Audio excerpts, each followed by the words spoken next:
पूरब में एक बुलंद मर्तबा शहंशाह था जिसका नाम जैनुल मुलूक था।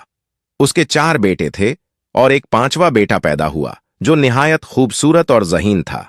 बादशाह बहुत खुश हुआ। नुजूमियों ने बताया कि इसको देखने के बाद बादशाह किसी को न देख सकेगा, यानी उसकी आंखों की रोशनी चली जाएगी। इसलिए इसे पोशीदा और बादशाह से अलग रखकर दाई ने पाला और उसका नाम ताजुल मुलूक रखा। इस तरह कुछ वक्त बीता और शहजादा कुछ बड़ा हो गया। एक दिन बादशाह जैनुल मुलूक शिकार से वापस आ रहा था। अचानक उसकी नजर शहजादे ताजुल मुलूक के चेहरे पर पड़ी। ताजुल मुलूक की आंखों को देखकर बादशाह की आंखों की रोशनी चली गई। हर तरफ यही जिक्र और शोर था कि बादशाह की आंखों का नूर चला गया। बादशाह ने उसे महल से निकाल दिया। बेशुमार इलाज करवाए, लेकिन बादशाह की आंखों की बीनाई नहीं आई।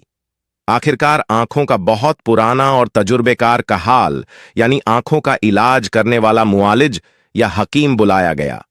उसने बादशाह की आंखें देखकर बताया कि बागे बकावली में एक फूल है, उसको आंख पर लगाने से बादशाह की आंखों की रोशनी आ सकती है। चारों शहजादे बकावली के फूल की तलाश में निकल पड़े। उनका लश्कर एक मैदान से गुजर रहा था जहां ताजुल मुलूक भी था। उसने पूछा कि यह लश्कर किधर जा रहा है। एक सिपाही ने जवाब दिया कि जैनुल मुलूक बादशाह अपने बेटे को देखने से अंधा हो गया है, उसके इलाज के लिए इरम यानी बाग से गुल्ले बकावली लाने के लिए लश्कर जा रहा है। एक सिपाही के साथ यह शहजादा भी चल पड़ा। सभी शहजादे और लश्कर बकावली फूल को तलाश करने लगे, लेकिन फूल का पता न चला। रास्ते में फिरदौस नाम का एक मकाम था जहां दिलबर नाम की एक बेसवा यानी तवायफ रहती थी।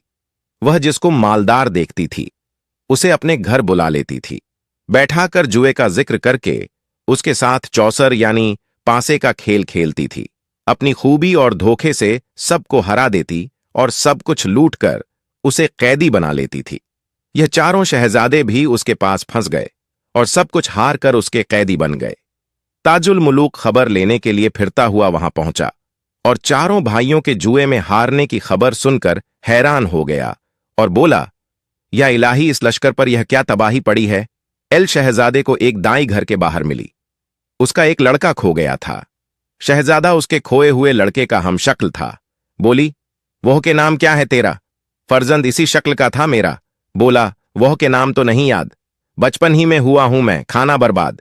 आगे शहजादा कहता है, लेकिन मैं इतना जानता हूं, मेरी मां भी आप ही के जैसी थी। यह सुनकर दाई उसको अपने बेटे की तरह हंसी खुशी अपने घर ले आई।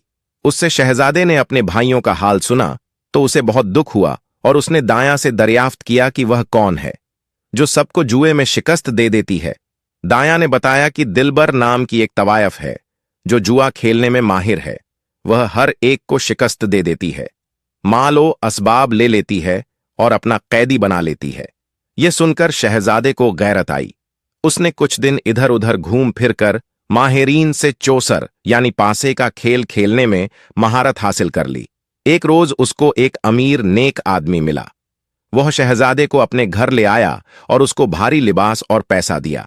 फिर शहजादे ने दिलबर के साथ चौसर यानी पासों का खेल खेला। उसे शिकस्त देकर कैदी आजाद कराए, उससे माल व असबाब ले लिया और उसे अपना गुलाम बना लिया। दिलबर बैसवा ने हारने से पहले सारी चालें चली। आखिर में बोली, मियां तुम जीते मैं हारी, मैं लड़की हूं, मुझको खिदमत में कबूल कीजिए, और शादी की पेशकश करने लगी। इस पर शहजादे ने कहा, यह हथकंडे छोड़ो, यह माल यह पैसा तुम ही रखो, हम बाग यानी इरम को जाते हैं। इस पर दिलबर बेसवा कहती है, सुने बंदा ए खुदा, गुलजारे इरम परियों का घर है, इंसान और परी का क्या सामना, मुट्ठी में हवा का थामना क्या। इस पर शहजादा हंसकर बोला, दिलबर, इंसान की अक्ल अगर ना हो कम तो उसके लिए कोई काम मुश्किल नहीं। यह कहकर वह उठा और कहा, खुदा निगाहबान। दौलत थी अगरचह इख्तियारी, उस दौलत पर शहजादे ने ताकत से लात मारी। ना माल पर हाथ डाला और न किसी को साथ लिया। वह दरवेश यानी बंदा ए खुदा था और अल्लाह का नाम लेकर चल दिया। शहजादा एक ऐसे सहारा में पहुंचा जहां बाघे इरम की सरहदें जाकर मिलती थीं। वहां इरम के बादशाह का एक बहुत बड़ा पहरेदार था। वह कई दिन से भूखा था। शहजादे को देखकर वह खुश हुआ कि खुराक हासिल हो गई, इतने में वहां से कई ऊंट आए जो शक्कर, घी और मैदा से लदे हुए थे। देव लपक कर वहां से सब कुछ ले आया। शहजादे ने हलवे की एक कढ़ाई पकाकर देव को खिलाई। वह बहुत खुश हुआ और बोला कि बताओ, मैं तुम्हें इसके बदले में क्या दूं? शहजादे ने पहले देव से वादा लिया कि मैं जो कहूंगा वह कबूल करोगे, और फिर बताया कि मैं बाघे इरम में जाना चाहता हूं। देव ने कहा, वहां जाना मुश्किल है। देव कहने लगा, अब तूने वादा ले लिया है और वादा खिलाफी करना हमारा काम नहीं है। तब देव ने अपने एक भाई को बुलाया और शहजादे की ख्वाहिश बताई। उसने अपनी छोटी बहन हम्माला देवनी के नाम खत भी दिया और अपने भाई से कहा कि यह आदमी मेरा खास है। अपने अंधे बाप की आंखों के इलाज के लिए इसे बकावली का फूल दरकार है। उसको लाने में इसकी मदद करें। शहजादा खत लेकर हम्माला देवनी के पास गया। उसने बड़ी खातिर तवाजो यानी आव भगत की, तरकीब बताई और मदद भी की। वहां शहजादे की मुलाकात हम्माला देवनी की बेटी महमूदा से हुई। हम्माला देवनी ने देवों को हुक्म दिया कि चूहे बनकर जमीन से बकावली के बाग तक सुरंग निकालो। फिर उन्होंने ऐसा ही किया। बकावली के बाग में पहुंचकर उसने बकावली का फूल तोड़ा और उसे बड़ी हिफाजत के साथ अपने पास रखा। पर्दा हटाकर ताजुल मुलूक ने देखा कि बकावली परी बाला दरी में आराम से सोई हुई थी। शहजादा उसको देखकर बकावली परी का आशिक हो गया। पहले तो उसने चाहा कह इस बला को गले लगाए, इस सोते हुए फितने को जगाए। फिर शहजादे ने सोचा बकावली परी फूल के गुम हो जाने के बाद खुश नहीं होगी, लेकिन बकावली के इश्क में शहजादे ने सोचा कि क्यों ना आगे जिंदगी के लिए बकावली परी की कुछ निशानी अपने साथ रख लूं। फिर उसने अपने अंगूठी उतारकर बकावली को पहना दी और उसकी अंगूठी उतारकर खुद पहन ली। अपनी अंगूठी बकावली की उंगली की अंगूठी से बदल ली और इस अंगूठी को मुहारे आशिकी समझकर आहिस्ता से आगे चल पड़ा। सुबह को बकावली मुर्गे की आवाज से सोकर उठती है और फिर मुंह धोने के लिए आंख मलती हुई हौज की ओर जाती है और फिर देखती है कि वहां से वह गुल यानी कि फूल गायब है और दूसरा गुल खिला हुआ है। वह घबरा जाती है, कहती है गुल किधर गया? चिल्लाकर कहती है, मेरा फूल कौन ले गया? मुझे कौन धोखा दे गया? हाथ किसी ने तो उसको लगाया है, वह खुशबू बनकर तो उड़कर नहीं गया। नरगिस, तू बता कहां गया फूल? सोसन, तू बता कहां गया गुल? सुनबुल, मेरा ताजियाना लाओ। शमशाद से पूछती है कि मेरा फूल कहां है?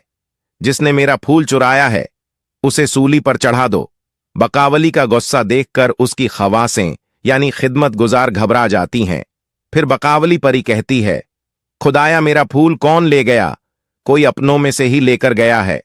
बेगाना तो इस सब्जे के अलावा कोई नहीं है। जिस हाथ में वह फूल गया है वह दागा हो जाए, जिस घर में गया हो वह फूल चिरागा हो जाए।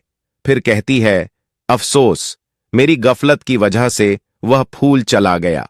आंखों से ज्यादा मुझे अजीज था वह फूल, उसकी हवा भी मैं किसी को ना देती थी। फिर बकावली कहती है, ए हवा, मुझे मेरे फूल की खुशबू ही ला। ए बुलबुल, तू चहक कर बता मेरा फूल कहां है? फिर कहती है, ए फूल, तू ही महक जा और बता किधर है। इसके बाद वह देखती है कि उसकी अंगिश्त यानी उंगली की अंगूठी बदली हुई दिखाई दे रही है और वह डीली है। फिर उसको एहसास होता है कि यह किसी इंसान की हरकत है।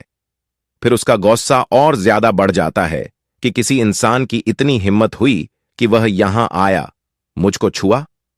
बकावली परी सोचती है कि वह नापाक हो गई है। फिर कहती हैं, जिसने मुझे हाथ है लगाया वो हाथ लगे मुझे कहीं खुदाया। बेपर्दा वह मुझे देख कर गया है, मैं उसकी खाल खिंचवा दूंगी। यह कहकर वह खूब गुस्सा होती है और रोने लग जाती है। अपने लिबास को पाक करती है और इसके बाद बेचैन हो जाती है। आंधी की तरह उठती है और हवा की तरह गायब हो जाती है। बकावली परी उड़कर जाने लगती है और कहती है, मैं उस गुल का पता लगाने जा रही हूं। उसके बाद बागों में जाकर फूल को ढूंढती है, शाखों पर जाकर फूल को ढूंढती है। जगह जगह ढूंढने के बावजूद भी उसको फूल की खुशबू महसूस ना होती और मायूस हो जाती है।